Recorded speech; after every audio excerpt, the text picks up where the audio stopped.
I'm Sir Flowbojan Thunderhammer. And I'm Teflon Frosthammer. And I'm Cabbage Tidehammer. And this is WAK. If Amtgard knighthood means anything, you can't knife a motherfucker and keep it. And the thing that people need to understand essentially about arts and sciences events is that your scores don't matter. Do you want a black phoenix or a white phoenix? Jeez, language, man. We're on right. a freaking podcast, for fuck's sake. Mind-blowing experience, right? Hello, everyone, and welcome to WAK, where we discuss topics important to the Amtgard community at large and talk with interesting people from around the foam fighting world. This week, we have on a dude that came to visit our park probably 4 or 5 months back, kicked all of our asses, and we knew at that moment that we had to have him on the podcast. Sir Atog is of, I'm going to say Darkhold because I already forgot what the park's name now. Crimson Basin, I think. Crimson Basin. Sir Atog of Crimson Basin and Burning Lands, Captain of Annihilus. That's also on here. Thank you so much for joining us, man. Nice to meet you guys. Nice to see y'all. Nice to be here.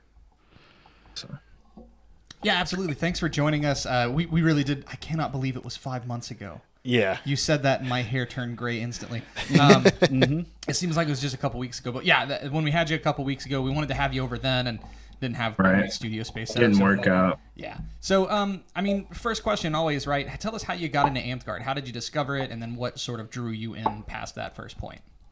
I moved to Alamogordo, New Mexico from New Orleans when I was like 12, 13 years old. And Amtgard started in El Paso, so Alamogordo was pretty thick with it. And the main park right there is on the main road, so driving, you always see the guys fighting. And we went out there one day, and I saw my knight jump through the air, he like tucked his feet under his shield, blocked everybody's shots, landed behind them, and killed everybody. And I was just like, holy shit. Who was your knight again? Remind me. Sir Deathstalker. Okay. So Thalgrim Deathstalker. Gotcha. Probably one of the best fighters from the 2000s. I was going to say, I've heard his name mentioned quite a bit in from people whose opinion that I respect, that back in his day. Yeah. He was quite the person. Made me who I am today. Nice. So was it fighting that drew you in and kept you in, or was there, like a class game? Because I think you have a master healer as well. No, that was more for events. Being in Alamogordo, clan was right there. So I made literally every clan from that age on, except for when I moved to Florida a couple years back, and then I started missing them after that. So before then, hitting all the events was easy. Yeah. Fair enough, yeah. When you say from that age on, what year was this? What year was it when you got in? 1997, 98, I think. Oh, wow. Okay. Yeah. That same year Zeb got in. Oh, well, yeah. It's a good class. So that's a strong class that year. Long time ago. A lot of old people, a lot of founding Amtgarders out there. Yeah, absolutely. Mm-hmm. So they're not nice people. So speaking of not nice people, I'm going to go ahead and address an elephant in the room here because we were talking about this before you got on.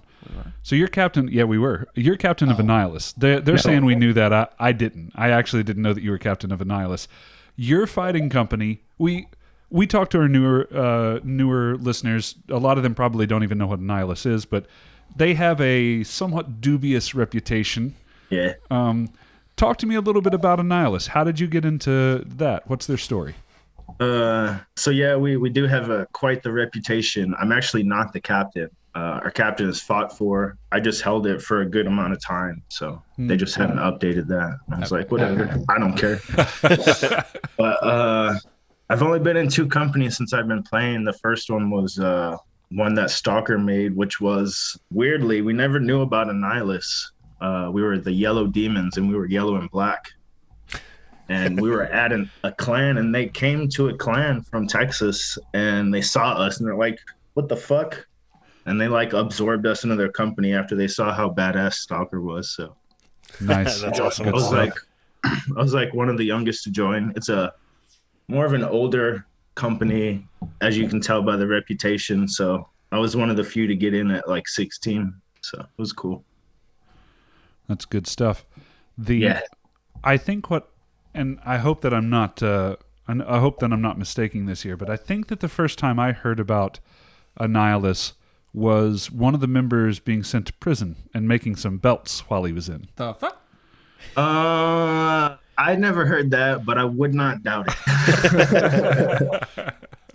Our company is mainly out of Texas and Oregon and New Mexico, so a lot of Florida people really haven't heard about them, but I would not doubt it. I wouldn't put it by any of them for that to happen. That's fair enough. So But actually, go ahead. we've been changing our name though, making it better and trying to do good. So Yeah, I mean, we've talked about this multiple times on the show that there's a lot of companies that if someone from today was to go back in time and look at them then, yeah. I mean, they wouldn't. AmCard now and AmCard then, it's like night and day. It's two different things. Yeah. So We got away with bad behavior, and we were allowed to, and we're not allowed to anymore. And I think it's been a good change. Yeah, for the better. I would say so. So one of the questions I had, you came from New Mexico, sort of the seat of original AmCard, and moved to Florida. So there's got to be a pretty big cultural shift. I mean, how are you taking like Neverwinter versus where you came from initially? I guess Burning Lands, that area. Like I said, a lot of the founders were over there, and they're not nice people at all. Yeah, fair. They like to before AmCard changed and they like gave the power to the other kingdoms, they literally ran everything and anything to do with AmCard, they were the ones who said shit until Kaliana, one of our company members, actually came and passed the power to the other kingdoms. So until that point, dealing with those guys was hell. I was qualified for my knighthood at a really young age, but they were like, "Oh, you're not knightly enough," and I could understand. I was a kid and I was an asshole, but dealing with those guys was a pain in my butt. Yeah. I can see that. That knightly virtue argument goes places in our kingdom as well. Yeah, It's I can always still, a topic of contention. So I mean, speaking of knighthood, you are a warlord and a knight of the sword, I believe. Correct me if I'm wrong. Yep. So talk about that path for me. When did you realize it was attainable, and then what made you really want to grab that brass ring? You said you got it at a fairly young age, or you were eligible at a fairly young age. So what really? Yeah. When I was so I started at 13, and being where I was, the fighting was more of a thing than the battle games. Mm-hmm. So, and then Stalker, he was knighted real early too. From I believe Dragonspine was the ones who knighted him. Oh no. Oh, why does this happen? But Okay. the fighting. Oh, my internet connection's leaving. I was gonna say, Yeah, there you're was back a bit now. of a drop there. We lost a couple seconds. All right. So we heard Is that you say better? that. You're back now. We heard you say that Dragonspine, you think is the one that knighted Deathstalker. Yeah, Dragonspine. I don't remember when exactly they knighted him, and so with him and Fire Spitter was another amazing fighter. Circade. I was really thick with good fighters, and then Las Cruces was 45 minutes from Alamogordo, so I would go fight Anatole and Xion and Sane and all those guys on a weekly basis. So that was always fun. And they'd keep you competitive. Yeah, the level of fighting over there is so much higher than over here, and in a lot of places, actually, a lot of places. Even I would say it's a lot higher in New Mexico than it is in Texas. Even and Texas is pretty high too. Really? Okay. Yeah. So I remember when we had Anatole on, when those guys were coming up, when all of the wheels were fighting together and decided to get better. Does that line up with when you started coming over there too? I mean, were you passing on some of the? Well, me and Stalker used to go over there and destroy those guys. We used to go over there and own their tournaments, and so that started at 16. So that's when I really started to go for the fighting, more fighting, and practiced and fought all the time. And then after that, after us going and destroying their tournaments, they started to pick up the pace too. And then you could really tell the difference after not too long after that. So that's fair. So what year is it that you actually qual for your belt? Oh, good one. 2007, even before that, actually, because 2004, I would say. So 2004. 98 point, more than that percent of Amp-Guarders aren't even playing at this point. And then you said that there was a gap between when you qualied for it and when you actually got it. How big was that gap? Then I got it in 2007, I believe. Good 3 years later. Oh shit. So, yeah. That's gonna suck to be sitting on the credential and waiting that long. There was one event where they thought they were gonna knight me, and I told a lot of my Annihilus members to come to that clan, and then they ended up not doing it. And then they were like, "What happened?" I was like, "I don't know." That's how sketchy and stupid those guys used to be with their crap back in the day. So I forgot the belt at home. We'll do it next time, guys. It was awful. Those guys were ridiculous. I'm glad I don't have to deal with them anymore. Fair enough, yeah. So out in Texas, and especially going to all of those clans, you would have been in some of the really iconic battles back at the old clan side. Yeah, I've actually seen the old clan side. My first 2 clans were the last 2 Sleepy Grass. So I was in the bowl.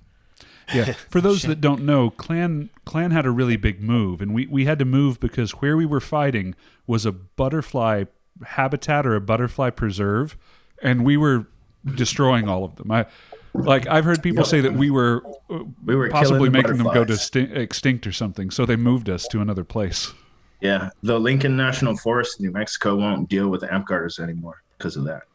Huh. Well, damn it, if Amp-Guard's left its mark on the world, I guess that's one fucking way we'll do it, you guys. Yeah. But so you got to see you were there for some of the big Mud Bowl fights when back when Arthon and Michael Hammer of God and Spin and Leaf were all younger. And I remember them. What were those fights like, man? I mean, they were so big. Like compared to nowadays, it was literally like a movie. Like the sides, the numbers with the people on the sides. I remember that clan had to have been like 1,000 people in that war. It was crazy. I'll never forget it. It was so fun. Yeah, I remember. I think I've mentioned this in one of our very, very early episodes, but I remember Zeb saying he went to clan. I want to say it was clan 97 or 98. It was one of the last ones they had in the bowl. Yeah, I was probably there. And saw the Saracen and War Dancer battle, where it was like 200 on 200 or something like that, and Warchild was carrying in this enormous 10-foot tall Saracen banner. Yeah, just crazy stuff, man. Yeah, they were big back then, because that was like the only event, so everybody had to travel to come to that event. Now everybody makes their own events.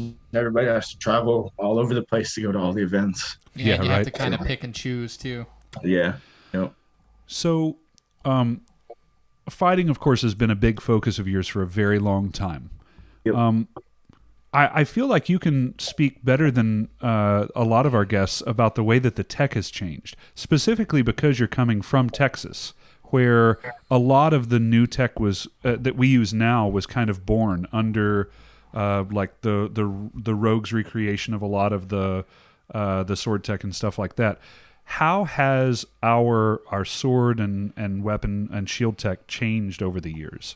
Oh man, lighter is better so far. It seems that it got to a point where they were trying to put the least amount of foam on their sticks, and they were making the Zulu spears. Yeah, I remember those. I'm not gonna lie. Yeah. You still kind of have those with your rapiers.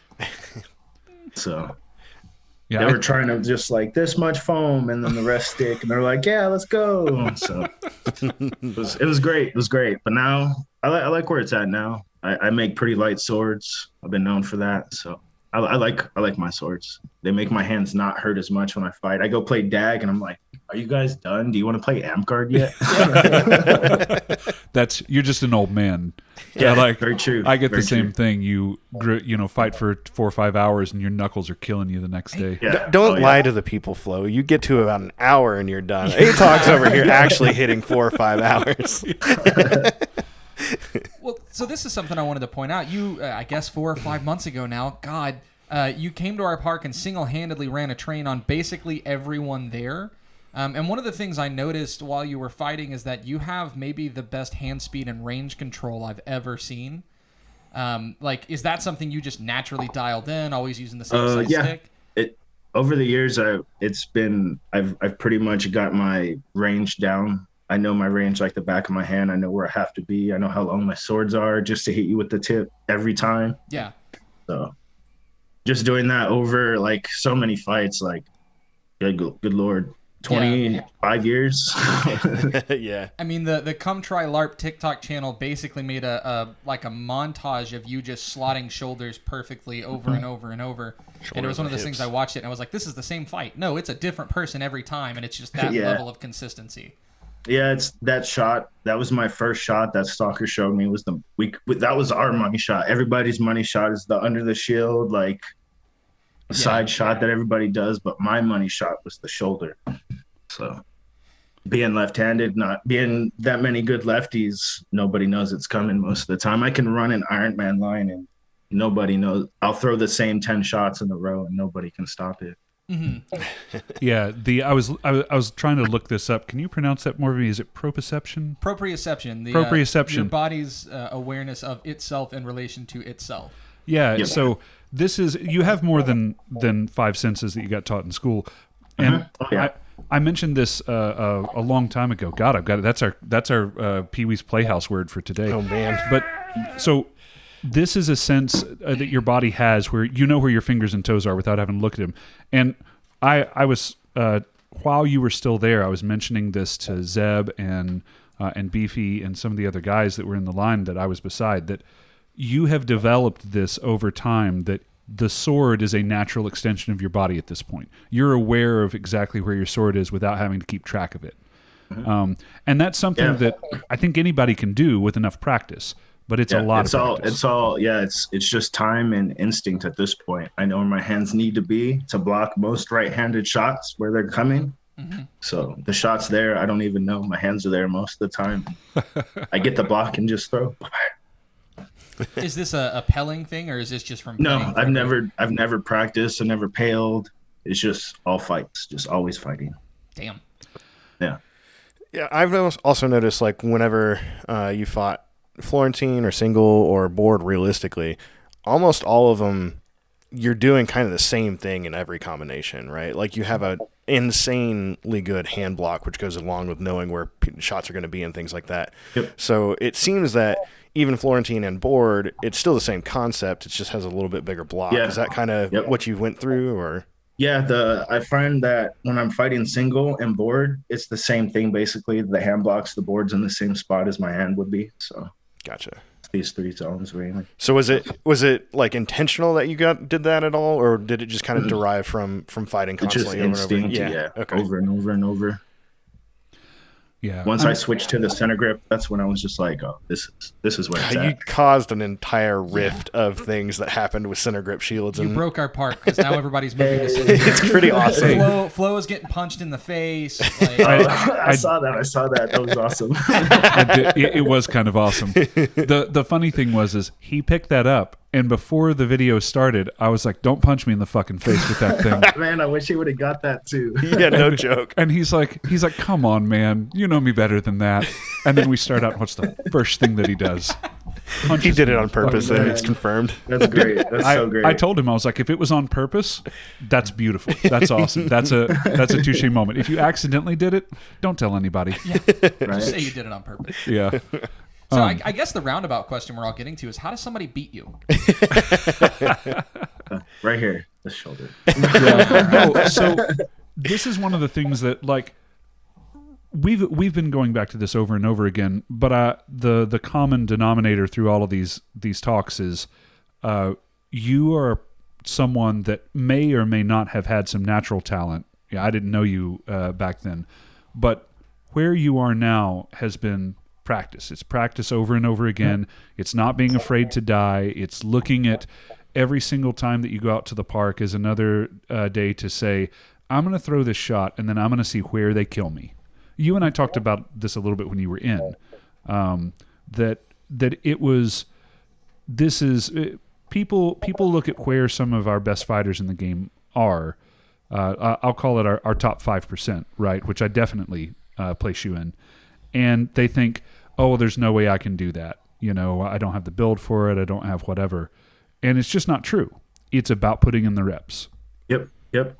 Sir Fire Spitter, he was a heavier set guy, but he got his knighthood, sword knight, just like me. He got his before mine, and he's well qualified, great fighter. You don't have to be in like the best shape ever. It's just about that repetition, that to where it gets down instinctually, and that's where my fighting comes in, is mostly instinctual fighting. So yeah, I'll tell you what I think that Cabbage mentioned earlier what he thinks that you're really good at, and I agree with him. You read fighters better than anyone I've ever seen, which is again a practice thing. But it's fucking annoying, is what it is. I say that because it wasn't just that you fought Gillen, to 10 or to 20 or to whatever, and then you came over and fought Gunn to 10 or 20, and then you fought me to 10 or 20. To paint a picture for all of our viewers here, we were just in a line. This was like an Iron Man, and so. If you go, I don't know if Hogman still has all of the footage, but if you were to watch that footage, he probably keeps everything. Yeah. If you were to watch that footage in its entirety, what you would see is when we first get started, Tog probably wins more than 50%. But as the day goes on, his win percentage goes up, and it's because he's not only warming up, he's beginning to memorize my specific fighting and his Teflon's specific fighting and Cabbage's specific fighting. Because I was talking to somebody in line about, I came in and noticed that our first couple exchanges you had traced me. I was like, okay, well, I'm going to fake. And I faked and got you and then went back to the back of the line. Because this was Atog stays in because he's our guest. And I came back up and was like, well, let's see if we'll fall for it again. He didn't even flinch. He remembered from 5 people ago, 20 people ago, however many it was, what I had thrown. That is something that is I think, what has made you the fighter that you are today. Was Deathstalker the same way? I unfortunately never got to fight him. Was he also an instinct fighter? Yeah, very much so. Very much. Very explosive, spontaneous. So I wanted to get your opinion on, because it seems like everybody's got an opinion nowadays on the changes being made to Sword Belt. And a lot of people say they're making it easier. A lot of people want to bump to their warlords and everything else. Just what's your take on that? It's a pretty hard thing to say, because I've been asked this a lot too. Where do you put the bar? Do you leave the bar up here where like the 5% is? Do you bring the bar down to where, like, for example, in Burdenlands, there was a guy, he was winning all the tournaments that they were having, but there was nobody of quality, I guess you could say, that were in the tournaments. But he was winning all the tournaments. Do they give it to him? Do they wait till quality shows up? Like, I don't know. That's really hard to give a definitive answer on. So I guess it's really situational most of the time. That's fair. We've had similar things happen here where the quality doesn't show up, and then it's a matter of like, well, did they not show up on purpose to cock block that guy out of getting a reward, or could they genuinely not make it? Because people will be like, what do I have to win? Why should I join this to like give you a chance of getting something? I don't know. It could be real sketchy, or I don't know. I mean, I've even done that. I've been at tournaments where I could not get an order, right? And so now I'm faced with, because of the type of tournament it was, I was too high in my orders to get anything. So now I'm faced with a conundrum. I can enter, and then that will guarantee that for this particular tournament, which has all orders that are below mine, I'm presenting, the quality needed for the next order. But then all of the people in the tournament are also, not that they would really do this, but in this hypothetical, they're kind of motherfucking me, because now it's just Flo coming in and it's like, oh, he's just come in to wreck the tournament. Like, I don't know how you win there is what I'm getting at. Yeah. I see I know how you feel. I get that a lot too. And they're like, oh, Atog's in this tournament. Why do I even want to play in this tournament? I know why I want to win tournament. And then some people are like, well, Atog, you better be in this tournament. And I'm like, if you really want me to. It's all situational, really. Yeah, I realize it's an impossible question to answer. Yeah, perfectly. it's just yeah, I know. Hey, It's could you solve all of Amtgard's problems for us? yeah. Give me. Hang on, let me bend over real quick. So you're probably one of the most, if not absolutely the most traveled Amtgarder there is for fighting. Do you notice a regional difference between fighting and things like that? Okay. Oh yes. The more closer to Texas and New Mexico you go, the better the fighting, and the further away you get from that. It seems like Amtgard is almost like catching up to where they are at compared to where. Yeah. So that hurts. everybody else is catching up to where New Mexico is. Like we were throwing that money shot like Anatole and Shion were throwing that money shot a long time, like forever ago. And like everybody else is just barely picking up on it. And I see it a lot more now. It doesn't really work against lefties because you're really just throwing it into the board and you have to like get us to bait real hard. But I still see it a lot.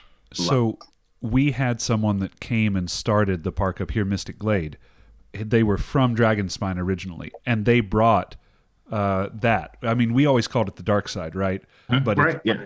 And it's like a dark side with a little like extra on it. And so we would travel, and we're the only ones out east. We were going to the only tournaments that we had at the time, which mostly Neverwinter and stuff. Yeah, Golden Veil, Neverwinter. Once we started going down there, and nobody was throwing it there except for the 3 people that were former rogues at the time who also knew the shot.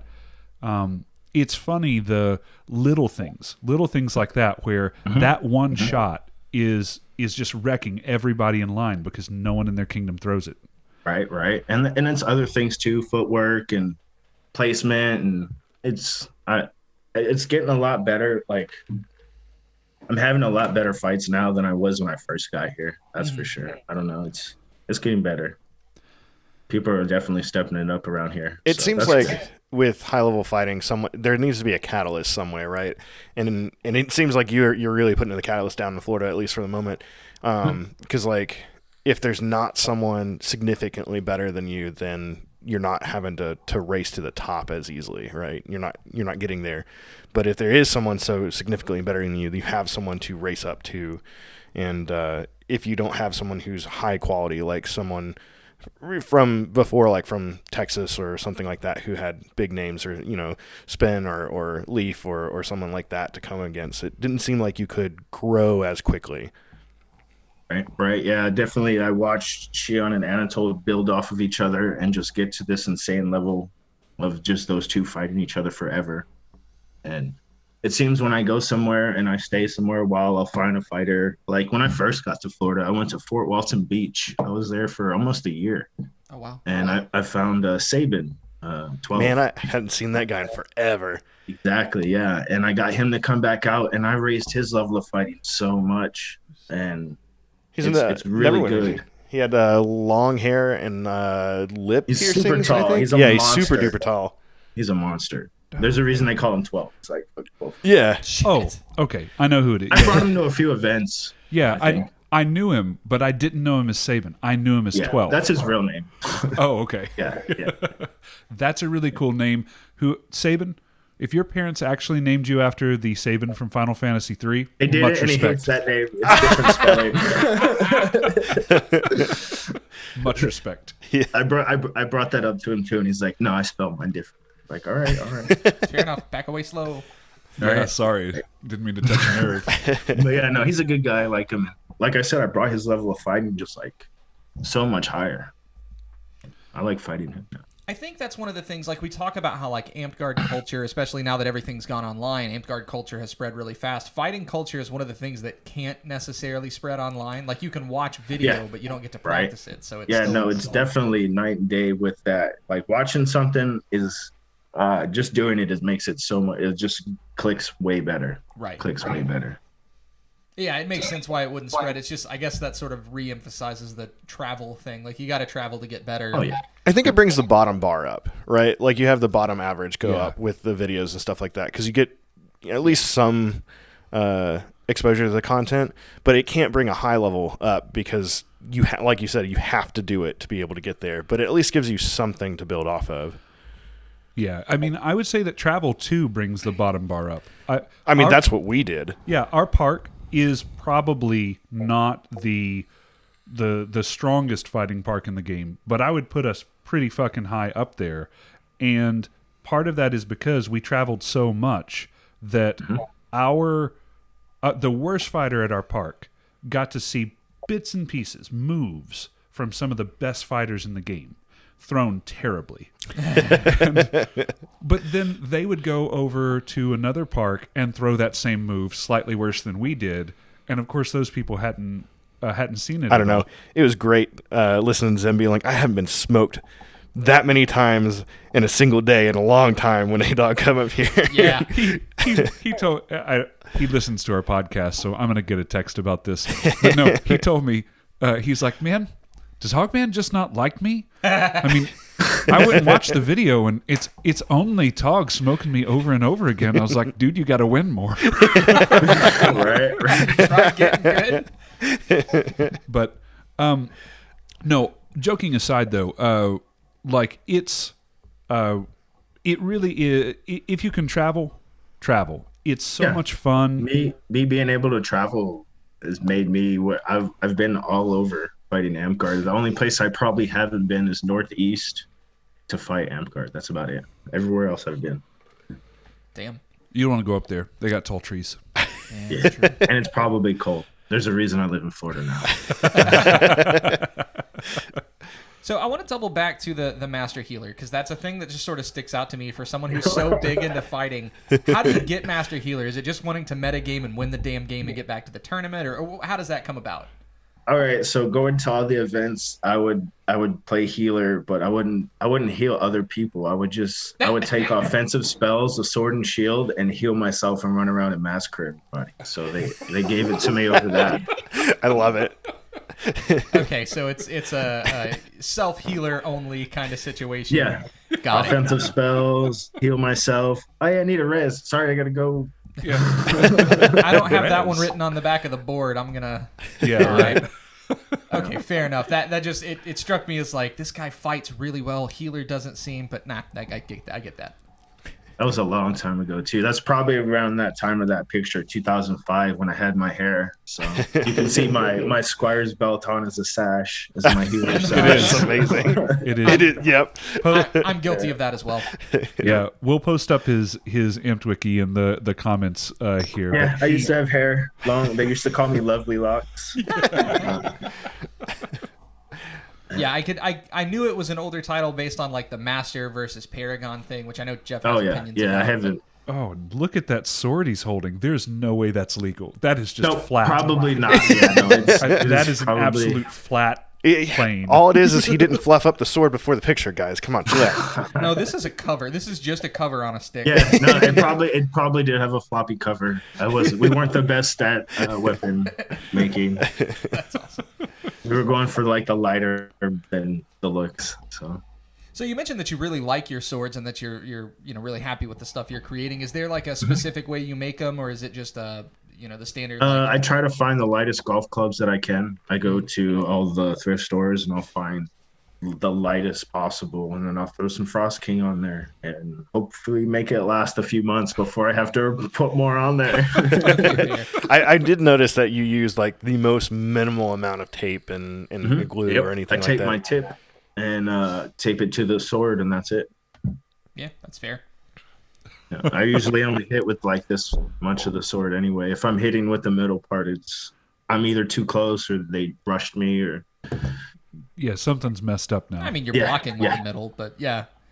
Well, I try to. Most of my blocks come with my hand. Like when I fight, I'll bring my hand to the sword and try to like land the contact with my hand onto the weapon. So that's why like I'm kind of hesitant to get back out right now until my finger feels better. No, right. Yeah, a lot of advanced blocking and stuff like that. Well, see, this is one of the things that I heard Raven talking about is that, for a while, a lot of people are telling you to turn your wrists out to catch blocks and stuff like that to cut angles down, which still kind of helps, but that's not the real way to block. And I think what they typically talk about is meeting it like you're doing, because it cuts more angles off, which is interesting. And it makes the parry so much faster because it's like you're already throwing the shot. So it's just from there, it's that turn down. Yeah, you tag the shoulder. So what's probably one of the most like irritating myths or repeated things about fighting that people think is really good that you encounter that's just wrong? That the Texas fighters are the best. Sure. Thank you. They're good. They're definitely good, but they're not the best. They're not the best. Hey, you disagree, Texas? Come on, defend yourself. Right. We will let right. you. We'll let you Where voice you your at? opinion here. One grind nation. We had him Delos on. on. That was a Yeah. good Delos, yeah. I love Delos is a good guy. I like fighting him. He's one of the better fighters. I think him and Diego are probably my two favorite fights out of the Bobs. Other than that, the other guys I smoke pretty regularly. I don't think that Harry uses the internet, or I would send him that clip to get him on. You should anyway. You can send it to him on Facebook. Oh, Yeah, he didn't. wait. Yeah. He didn't accept your friend request. He didn't. He didn't. Arthon has not ever accepted my friend's request, and his friends tell me that it's because he doesn't use Facebook, but I don't believe him. Right? Yeah, no, he's lying. He's lying. It keeps getting declined, and I keep having to resend it. Facebook doesn't do that, right? Yeah. You should just anonymously send it to him in a message. So, what's your favorite event you've ever been to? I've been to a lot. Like I said, I've been to like 20, 22, 23 clans. Probably the first few clans were like unforgettable. I've been to a lot of Spring Wars, probably 10 Spring Wars. You've been to more clans than the average age of the Amp Well, Alamogordo and Cloudcroft is that's like my backyard. So for me not to make it to a clan living in Alamogordo would be ridiculous. Yeah. So I made it to I'll be back tomorrow. I could go home and sleep and then go back up the mountain. Yeah. That would have been nice. Yeah, it was good. Fresh showers every day. Yeah. We've got an event coming up in April that's going to be like 2 hours from here, and I'm dead ass debating on doing that. Yeah. Yeah. Right? Oh, yeah. Definitely worth it. Sleeping on a bed and waking up and fighting compared to sleeping on like an air mattress or the ground is Yeah. Love that. So we actually haven't got to talk about a lot of what I'm going to call the older event sites on the show. I mean, like, I've been to one clan, so we've been able to talk about them very much theoretically, right? But so let's pretend like you're talking to our listeners that have never been out to a clan before. What is it like? Do you still recommend clan? Let's start here. Do you still recommend clan as if you only ever go to one Amp-Guard event? That's the one you go to. I'm probably going to my first clan in July, so tell me what to expect. Yeah. So clan is like real camping. Like when I think of Amp-Guard events, camping, like clan is it. We're up in the mountains because there's mountains in New Mexico, unlike Florida. And it's really nice. You're not by any roads. No, you're in the wilderness. It's very secluded. It feels awesome. I love that feeling of like not being able to see the real world really right there. And clan, there's a lot of people go to clan because of where it is. A lot of good fighters from Texas will come down. A lot of new good fighters are already there in New Mexico. Colorado too has people like Eggman. He's an amazing fighter. I consider Eggman probably like one of the best flow fighters in the game. Agreed. So, yeah, he shows up, and you get a lot of people from Arizona, Colorado. It's just where it's located. You get a lot of people from all over that come there. So. Oh wow. Okay. Yeah. It's not too far from anybody. You know what I mean? Do you pack in your own? I mean, you don't because you live close enough. But would you recommend people pack in enough food for the whole time? We actually have a lot of good cooks, and we have feasts there that are really good. I wouldn't say never. Okay, there's some clan feasts that you wouldn't want to eat, but most of the time we take care of everybody up there. Nice. And the groups themselves are always cooking. There's not a shortage of campsites that are cooking that you can find people giving food away all the time too. But it's always good to have your own things. Just to survive, yeah. Yep. And it does get pretty cold up there too. So. Oh, I'm loving it. See, I'm gonna get stuck up there for the AI comm meetings. I don't know that I'll get to experience most of that. Anything. Yeah, but hopefully I do. Hey, Hey, don't worry, buddy. I'll go with you. No, I'm lying. Yeah, I plan on making clan this year and probably Spring War this year too. You and nice. Atog can wave at me from the tournament line through a dingy window as I'm like looking out, hoping for anything to do. So I have never actually been to a Spring War. I know what they are. It used to be a huge event. I think that it's still pretty big. Not really. It's gone down quite a bit from the past. Especially the last event I went to was actually before COVID was a Spring War, and then I didn't even know COVID was going on. I was at Amcard at a Spring War, and then I come back and everybody's freaking out, and I'm like, "What's going on, guys?" It was weird. What was Spring War back in the day? It's Spring War is like a big party basically. It's a lot of what they call wrong groups, which is what Annihilus is considered. Okay. And it's a lot of good times. A lot of good times. That's how a lot of my companies there. We run it a lot of the times. Corsairs, War Dancers, a lot of the older companies. So. Man, War Dancers are still around too. We have one in our kingdom. Not really. Okay, yeah. Yeah. What, Duffer, right? No, Wheelock. Wheelock. Okay. Yeah. Yep. Yeah, Dame Wheelock He's still around. Which one is Duffer? It's the paw. That's I don't know. War something. It's not War Dancers then. Sorry. My bad. Yeah. That confused me. We got a bunch of old transplant knights that from various kingdoms that They blow in like pollen. they do, and they bring their old fighting companies with us, and it's great for us or some of the other guys who've been around for a long time. It's like, oh man, Man, look I at haven't that fighting seen company. that company in Right, 20 yeah. years. Is that a golden lion tune? Yeah. Is that Claw Legion? They're not a Right, thing right, anymore, yeah. right? Yeah, they are. There's a green Every now and then dragon. you'll see when you go to those events, you'll see some of the older guys pop out here and there. It's pretty cool. That's really cool. Yeah. But I would definitely more go to clan than Spring War. Like Spring War smaller, but they still have good fights because the Texas fighters are there, and they are. I'm not gonna lie, they are good. But I like clan a little bit more than I do Spring War. Gotcha. Have you been to Keep yet? Or I was gonna Yes, ask that I've too. been to 2 keeps. I went in. I think it was 2017 was my first keep, and Gotcha. it rained the whole time, Oh, that sucks. and it was miserable. And my tent leaked, and I was wet the whole time. My clothes were wet. It was great. No.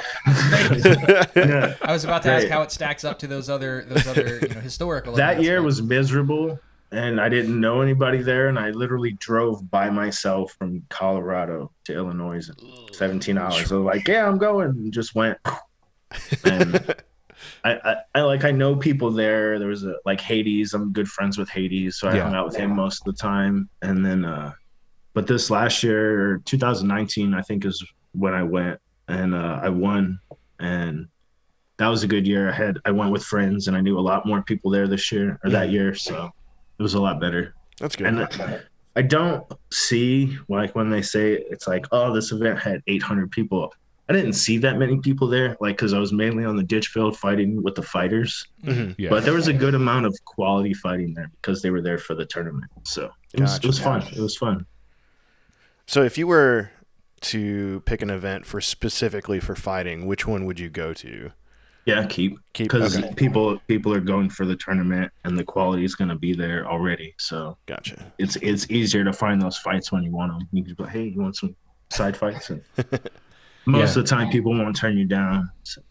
Yeah, I know Sir Delos and Sir Glenn were posting footage from this most recent keep of the tournament as it was happening. I thought that was pretty cool. Mm-hmm. Nice.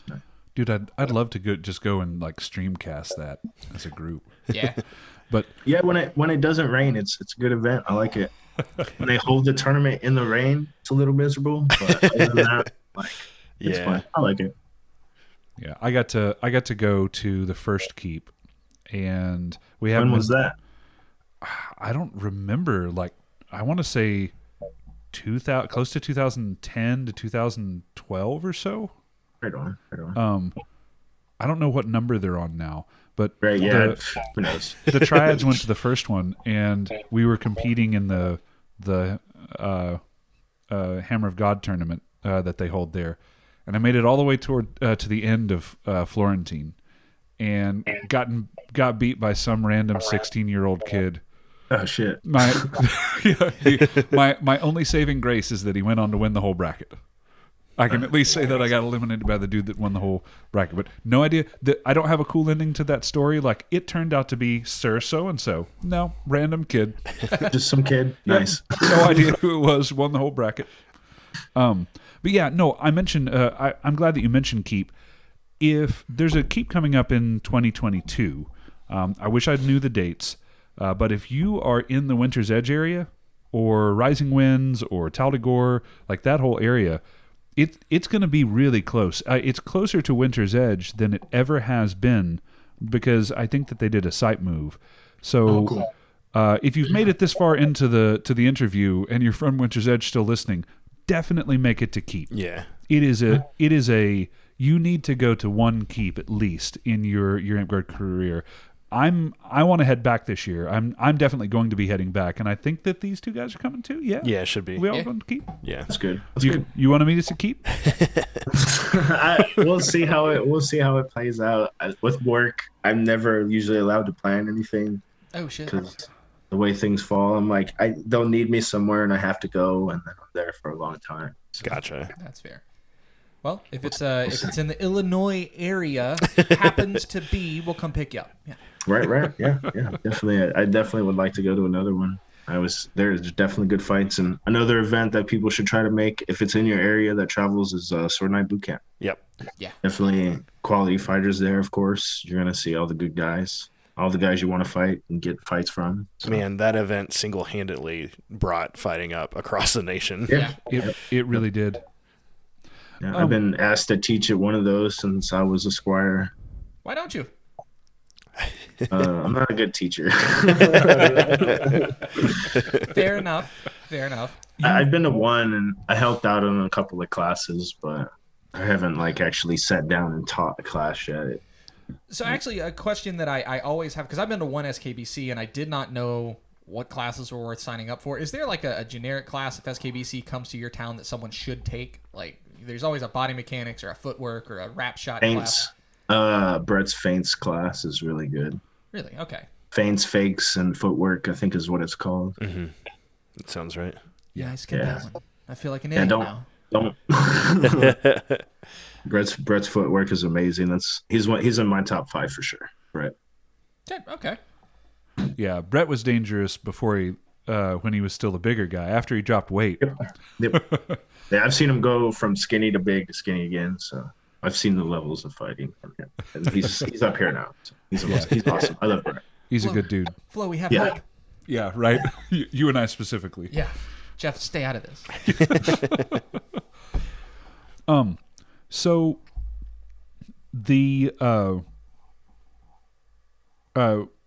back in the day, we didn't have Facebook to organize you mentioned that you've traveled quite a bit. I assume you've been traveling for quite some time now too. How did you find places to fight back in the day? Oh God, yeah. So really, it was just word of mouth. Being where we were, Texas was mainly where we traveled in New Mexico. So other than that, back in the day, we didn't go very far from there until the Facebook and all that stuff came around, and then Gotcha. It was a little easier. spread a little. Yeah. So back then it was, hey, MapQuest. Yeah. Print it out. Yeah. We're on our way to Spring War. I honestly kind of miss those days No. going, yeah. You said MapQuest and I got anxiety. Dude, I loved it. I'm going to tell you guys a funny secret here. I'm pretty sure that Beefy still physically prints out directions to wherever we're going, because he lived through so many horror stories where we would get lost because the shitty, $15-$20 navigation thing, Garmin or whatever that never got updated. So garbage. yeah, that would always go out, and we're like, we didn't have to print off anything. We know where we're going. We're looking at one of the old interstate books at a gas station. Yeah, and nobody knows how to read those. Nobody knows how to read. Yep, those are the good old days. Getting lost, going to M-Card events. Hoping there's a sign somewhere near where it's at. Yes, signs, man. When you see the sign, your eyes are like, oh. Yeah. you finally pull into a gas station. You're like, well, guys, we're fucked. We're never gonna find it. And you see some other people dressed funny with a pole arm strapped to the top of their car, and like the guys with the bandanas. You're like, all right, are they just like rednecks, or are they like actually Amtgarders? Yeah. Are they both? Yeah, I don't know. You look for the gear sticking out of the car, the shields. Yep. That guy's got gear. Follow him. He probably knows better than us. Yep. So we're getting pretty up there. We always like at the very end of the show to give you a chance to tell any fun, funny, or crazy stories that have happened to you. And you've been Amtgard for quite some time. I am going to premise this because of your company. If it was a crime, omit people's names, because I don't want to deal with statutes of limitation and all of that stuff. No, I'm just kidding, man. Tell us all of the gory details. Yeah, no, there was. I could go on about our company forever, all the crazy stories, but I'll stay away from that. Like more recently here, I went to a Southwest Wars in Arizona. And it was a pretty good event. We were having a good time, and my arm was bugging me a little bit. I was like, what's wrong with my arm? I was like, it's fine. It's fine. And then I go to a spring war not too long after that and find out my arm's broken, and I've been fighting with a broken arm. And then I get it cast, and I still go to the event, and I'm trying not to punch block, but being that it's so that's the first thing that's out there was the cast arm. And I was just like block with the cast. And yeah, it was great. Like planting on a broken arm. Oh, yeah. Okay. Tog, you and I live in different universes. Like I would have. Well, sorry, Amtgard's over for me for the next X number of months. Instinctively rubbing my arm. Yeah, it took me 2 weeks to realize that the first half inch of my bone was snapped off. Jeez. What was your first clue? Never been a problem for me. Yeah, I was just like, oh yeah. That. God Almighty. Okay. No, that's a pretty fucking good one. Yeah. You got any more for us, or do we want to end on that? Oh, come on. No, come on. You got another one. Not really. No, I've been playing with a bum knee for a long time. I blew my ACL out when I was really young, like 21. Let's go. So I had reconstructed knee surgery, and I've been living with that for a long time. That's awesome. Terror after terror, playing Amtgard with that. Oof. Yeah. The greatest. I've had to adjust my fighting completely from when I was younger. Mm-hmm. Yeah. So. This is one of the things that I wish could be different. Where I blew my knee out as well, and I would love for people to be able to see some of the fighters that they have a lot of respect for now. People like you and Gillen and a lot of other people before they were quite as broken as they are. Because I mean, Zeb said for a long time, it's like you still talking, but I'm still beating you. Yep. So. But to be able to see some of these people when they were in their prime, it was just beautiful. It really was. Well, hey, thanks so much for coming on, man. This was a whole lot of fun. I'm glad we got a chance to talk to you. It was cool getting a sword perspective, fighting perspective from that's been in the game for so long. Yeah, absolutely. Right. Mm-hmm. I do want to take a moment to thank all of our Patreons too. If you would like to sign up for our Patreon, we've got all of the links and stuff in the description down there. If you really, really liked Atog specifically, be sure to hit that like and subscribe button. You don't even have to like us, really, but Atog specifically. Most of our viewers don't. It's fine. Yeah. But Atog specifically, you should really hit that like and subscribe. Joking aside, it really does help us bring extra content. Right, follow these guys. They're cool. I like all of them. Yeah. Even this one? Yeah. Oh, wow. Cabbage, you want to hit that rollout? Yeah, absolutely. Thank you again. Hey, everyone. Thanks for listening. If you liked what you heard, be sure to subscribe to our podcast on YouTube or Spotify to get notified about new episodes. And make sure to follow us on Facebook for announcements and more.